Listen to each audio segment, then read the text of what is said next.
Aviation Anson, and that will be followed off by the Lockheed 12A Electra Junior.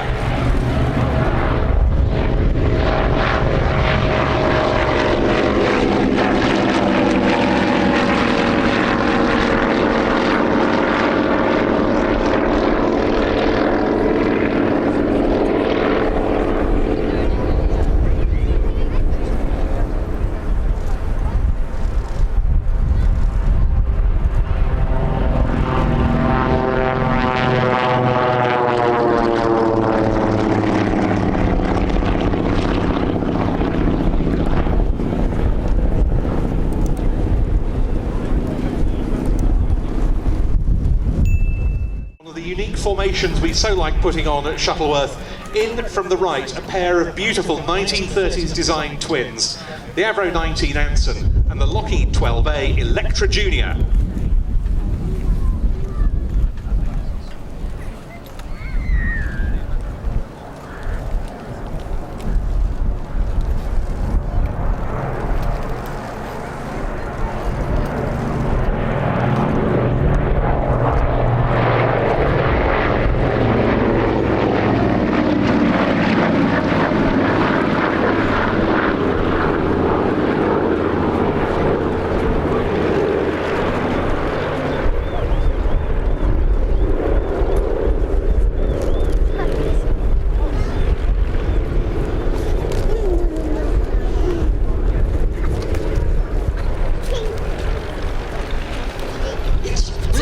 Seeing these two aircraft together, they're relative contemporaries, though built initially for somewhat different purposes.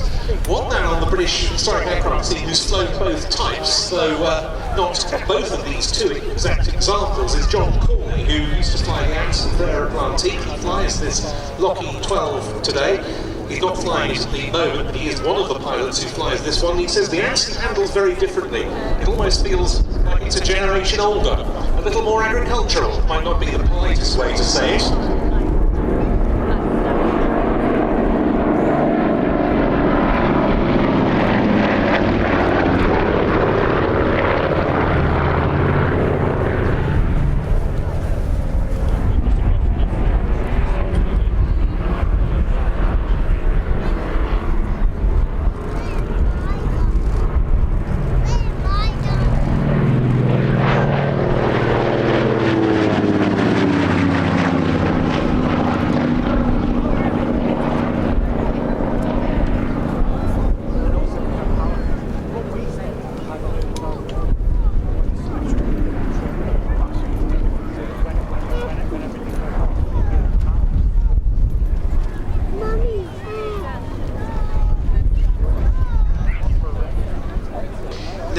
This particular Electra has a fascinating backstory to it, one which is both stranger than fiction and also sometimes inseparable from fiction.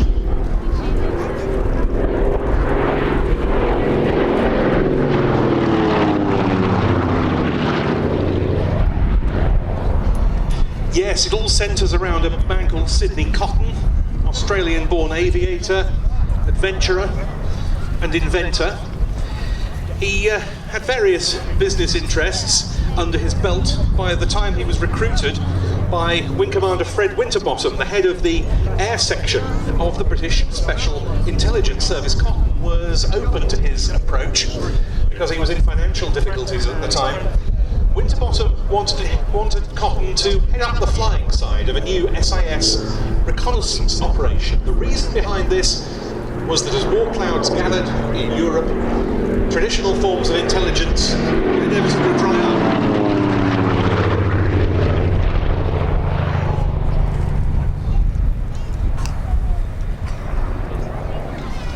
It's a long story behind how this very Lockheed 12A came to be procured. It started life as a bilateral arrangement with the French. That fell apart, so the SIS needed an aircraft of its own. And it ended up getting this one. The first production prototype example of the Lockheed 12A, which had been first flown in 1936, was one of a series of twins designed by Lockheed. This is a very sleek, advanced design for its day, all metal construction, very high top speed, 225 miles an hour, and long range, around 800 miles with standard tankage, so you can see why it was considered it would make a good reconnaissance platform.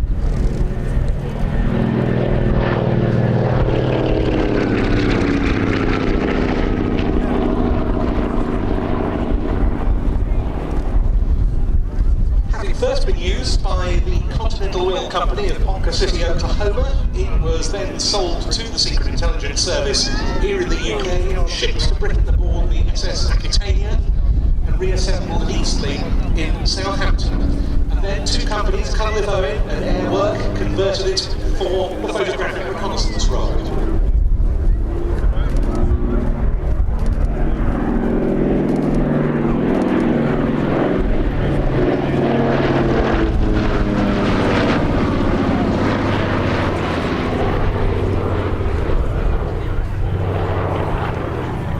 They installed a pair of camera ports at the bottom of the fuselage for a split pair of F-24 reconnaissance cameras with 10% overlap.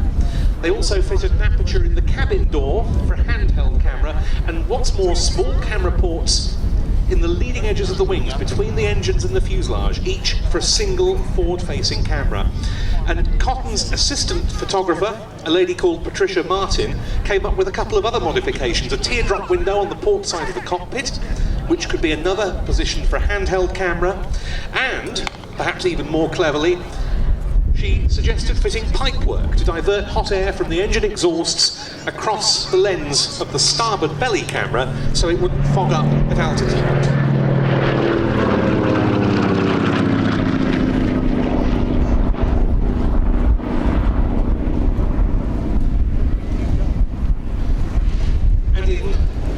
Of 1939, it went into action, being flown by Cotton, and particularly by his co-pilot, Canadian flying officer Bob Niven, whose logbooks survived, unlike Cotton's, and reveal some of the missions it flew. Its first covered photographic reconnaissances of the Italian Empire as far as Italian Somaliland and Libya.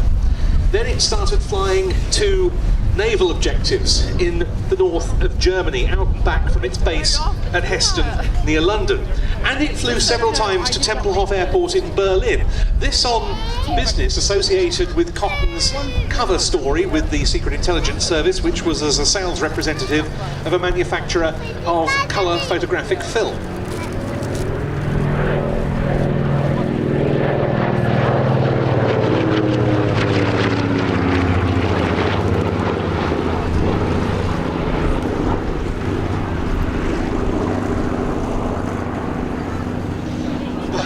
Strangely, given that cover story, no period photographic images survive of this aircraft, so the colour scheme, when it was restored by Air Leasing at Sywell most recently after the aircraft was bought by Fighter Aviation Engineering, is something of an approximation of the so-called camo tint livery which was applied to the aeroplane in the 30s.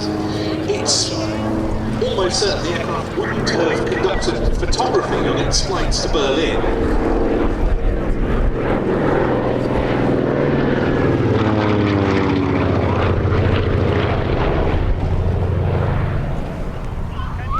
Quite simply because the camera doors all had to be operated manually and couldn't be activated, as far as is known, in flight. That Cotton was connected with. He carried on using these aircraft to some extent after the war as well, and there's been quite a high survival rate amongst the Lockheed 12s. Just 130 were produced, and I think there are 5 in Europe alone still.